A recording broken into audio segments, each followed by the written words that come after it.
Kalingap Rab aminadong mabigat. At Carla ayaw makapaniwala. Magandang araw sa inyong lahat mga Kalingap, sanay hindi niyo po makalimutan na mag-like sa video na ito. At paunawa tapusin muna ang kabuuhan ng video na ito mga Kalingap at para malaman ang nilalaman nito. At maraming salamat po mga Kalingap sa pagpatuloy na pagsuporta lalo na kay Kuya Val Santos Matubang at kay Ate Edna Vlogs at Kalingap Rab, salamat po. Kalingap Rab aminadong mabigat. Ano kaya ito mga Kalingap at bakit mabigat ito para kay Kalingap Rab?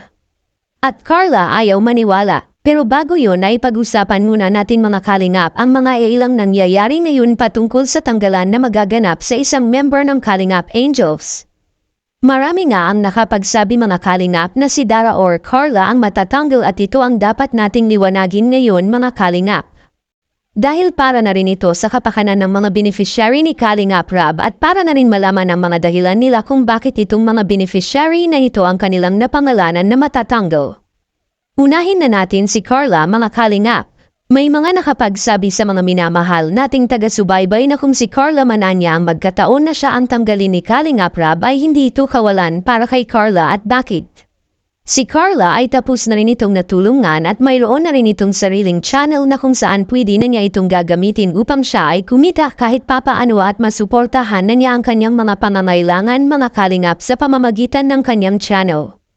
May punto rin naman ito mga Kalingap at totoo naman talagang si Carla ay kaya na niya talaga niya ang kanyang sarili hindi lang sa kanyang channel ngunit marami na rin si Carla na mga kakilalang pwedeng tumutulong sa kanya mga Kalingap.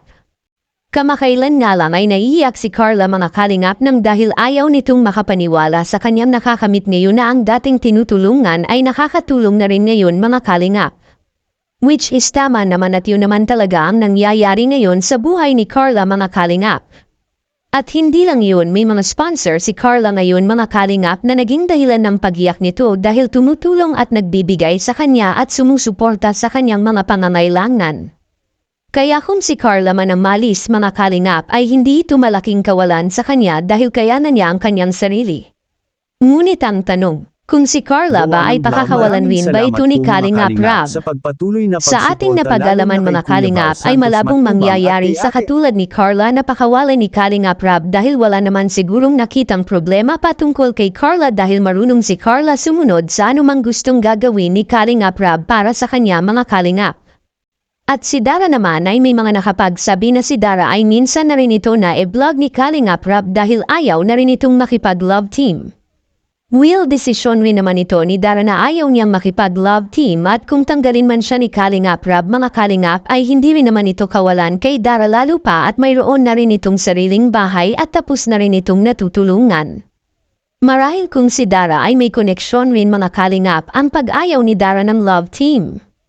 Ang isang Kalingap Angels ay kahit natapos na silang matulungan mga Kalingap ay patuloy pa rin sana sila sa paggawa ng vlog dahil ito rin ang ibibigay ni Kalingap Rab sa kanilang mga pangangailangan.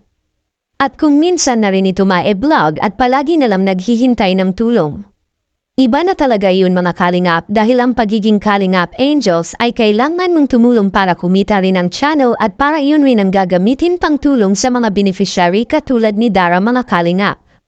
At sa kabilang dako naman ano ba ang mabigat para kay Kalingap Rab?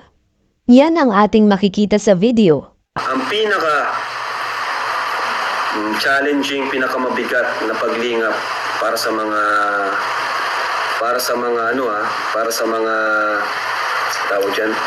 charity vlogger is yung pabahay. No? Yung pabahay po talaga. Yun yung pinakamabigat. Kasi talagang magkano magagastos mo doon? 400, 500, diba? Lalo na kung wala ka pang sponsor.